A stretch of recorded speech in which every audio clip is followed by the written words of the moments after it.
हमारे शिक्षक साथी कहीं ना कहीं अब जो रिस्पॉन्स है सरकार की, नीतीश गवर्नमेंट की, महागठबंधन की जो सरकार है, इनके रिस्पॉन्स अब कहीं ना कहीं बहुत ज़्यादा जो है वो पॉजिटिव हमारे सामने आने शुरू हो गए। नई नियमावली को लेकर के और जो 7वें चरण की बहाली प्रक्रिया है, इसको लेकर के अब महागठबंधन के अलग अलग नेताओं के द्वारा और विशेष करके माननीय शिक्षा मंत्री के जो रिस्पॉन्स है वो साफ नज़र आ रहे हैं। दरअसल विगत अभी हालात ऐसे बने हैं कि ट्रस्ट गवर्नमेंट ने अपना गंवाया है, लेकिन बहाली प्रोसेस को लेकर के सरकार के जितने भी मंत्री हैं महागठबंधन सरकार में, उनके जो रिस्पॉन्स हैं वो बहाली को लेकर के सही अब आ रहे हैं।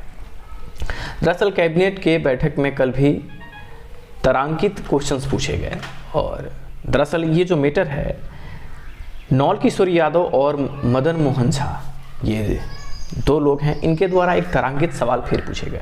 और विगत के दिनों में देखिए कि आप बीजेपी के कई एमएलए के द्वारा शिक्षक बहाली प्रक्रिया को लेकर के मैटर जो हैं वो ज़्यादा उठे हैं।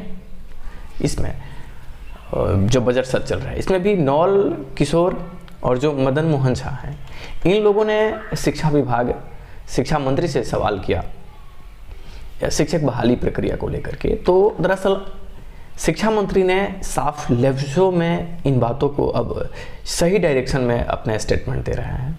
उन्होंने कहा कि शिक्षक बहाली प्रक्रिया जो 7वें चरण है, मदन मोहन झा और नौल किशोर यादव, इनके द्वारा सवाल किए गए कि 7वें चरण बहाली प्रक्रिया जो काफ़ी लंबे समय से लंबित है और सरकार बार बार इन बातों को कहती आ रही है कि हाँ बहाली जो है उसको हम शुरू करना चाह रहे हैं, लेकिन बहाली जो है वो शुरू नहीं हो रही है। तो 7वें चरण की बहाली है वो कब तक शुरू होगी? और सीटेट बीटेट के जो अभ्यर्थी हैं उनका लगातार हमारे पास एप्लीकेशन आ रहे हैं, लगातार रोज़ पर डे कुछ अभ्यर्थी जो हैं वो हमसे मिल रहे हैं।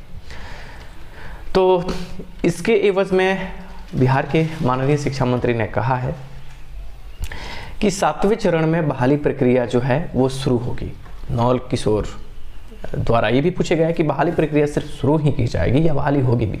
तो उन्होंने कहा सिर्फ हम नियुक्ति जो प्रक्रियाएं हैं वो पूरी कंप्लीट कर लेंगे इस साल। जो शिक्षक हमारे अभ्यर्थी जो सिलेक्ट होंगे उनकी पूरी प्रोसेस है वो खत्म करेंगे, इस बात को रखा गया। एक बात और रखा गया कि 7वें चरण में शिक्षकों की भर्ती प्रक्रिया वो 2 लाख की समथिंग होगी। जी हाँ, 2 लाख शिक्षकों की भर्ती प्रक्रिया की बात है, वो माननीय बिहार के जो शिक्षा मंत्री हैं उनके द्वारा उठाया जा रहा है। सीटेट और बीटेट जो क्वालिफाई हैं इनके लिए 80,000 सीटों पे ही सरकार, वैसे रिक्तियों का अगर कैलकुलेशन कीजिए तो बिहार में रिक्ति बहुत ज़्यादा है, जितना आंकड़ा नहीं दिखाए जाते हैं, ये रियलिटी है। महागठबंधन की सरकार हो चाहे वो बीजेपी की सरकार, कोई भी सरकार जब रहती है, जेडीयू हो आरजेडी हो, तो कभी भी एग्जैक्ट जो डाटा है वो डाटा नहीं बताते। हालांकि डिस्ट्रिक्ट एजुकेशन डिपार्टमेंट की तरफ से और बीईओ की तरफ से हर बार 6 महीने पे या ईयरली सीटों का ब्यौरा जो है वो भेजा जाता है, हमेशा भेजे जाते हैं। लेकिन सरकार वो डाटा सिर्फ ही कैलकुलेट करके आगे नेशनल एजुकेशन डिपार्टमेंट है उनको भेजती है ताकि वहाँ से डाटा जो है वो क्लियर हो सके। बस शिक्षक बहाली प्रक्रिया क्लियर है। अभी क्या है कि 1 से लेकर के 8 तक शिक्षकों की बहाली जो है वो अब जो शिक्षा मंत्री के बयान है उसके अकॉर्डिंग 80,000 ही होगी। 80,000 सीटों पे 1 to 8 की बहाली जो है वो होगी। और जैसे माननीय शिक्षा मंत्री ने कहा है, ये तो बहुत ही पॉजिटिव है।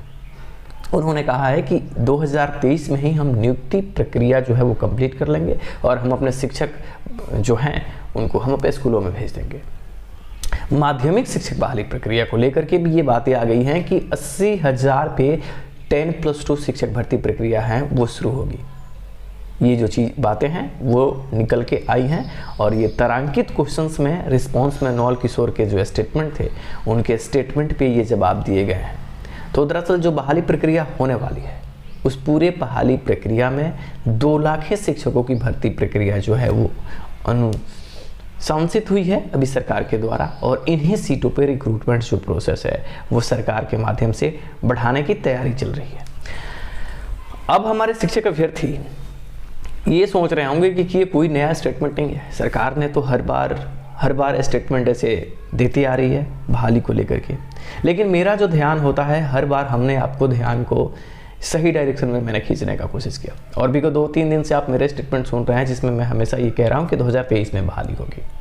आप पूरी है जो हालात बिगड़ी है, लेकिन इसी हालात में 7वें चरण की बहाली जो है वो 2023 में होगी, और इसमें विशेष करके माध्यमिक बहाली प्रक्रिया है वही होगी।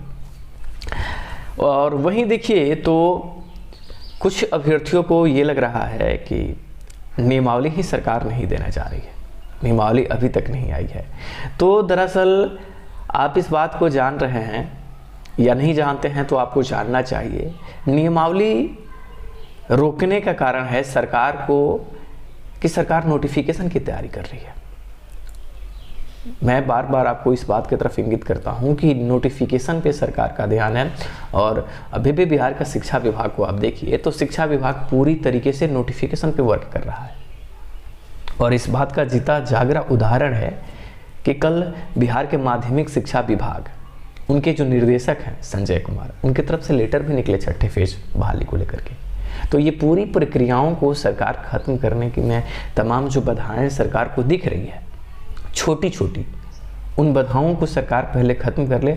आप खुद समझिए कि अगर सरकार नियमावली दे दे और लड़के फिर आंदोलन करने चले जाएं, आंदोलन करने के बाद बहाली प्रोसेस अगर शुरू हो जाती है और सरकार 6ठे फेज में कोर्ट का मैटर है वो ना सुलझे। आप ये बात समझिए कि अभी जो कोर्ट का जजमेंट था, जो 2020 सितंबर महीने में रोक लगी थी बहाली को, 2020 में ही, आज 23 चल रहा है। इन 2.5 सालों के अंदर, है ना, लगभग 2.5 साल सरकार इस बहाली के बारे में मौन थी। सरकार की तरफ से कोई बहाली को लेकर के सही डायरेक्शन नहीं आ रहे थे, सरकार बिल्कुल ही मौन थी। अचानक सरकार अपने शिक्षा विभाग के अंदर अपना एक बैठक बुलाती है और उसमें तमाम लोगों से सलाह लेती है कि क्या किया जाए, और पटना हाई कोर्ट के जजमेंट को जिसने बहाली रोक रखी थी उसको हटा दिया, उस चीज़ को ख़त्म की है और उस बहाली को शुरू कर दी।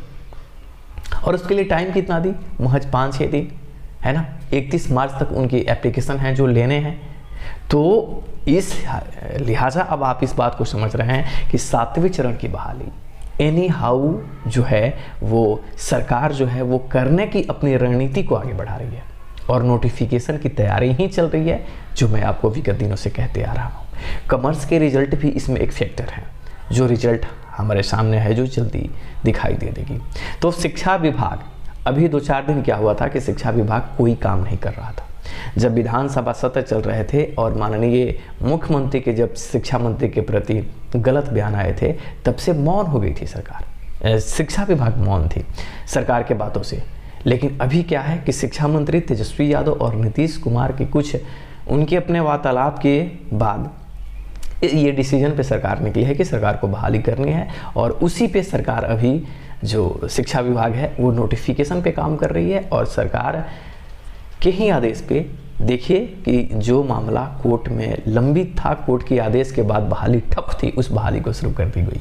तो कहीं ना कहीं जो बहाली की बात है, और शिक्षा मंत्री ने ये बात कह दिया है, शिक्षा मंत्री के पॉजिटिव ही बयान अब आ रहे हैं, पहले की अपेक्षा अभी उनके बोलने के टोन को देखिए, टोन पॉजिटिव है।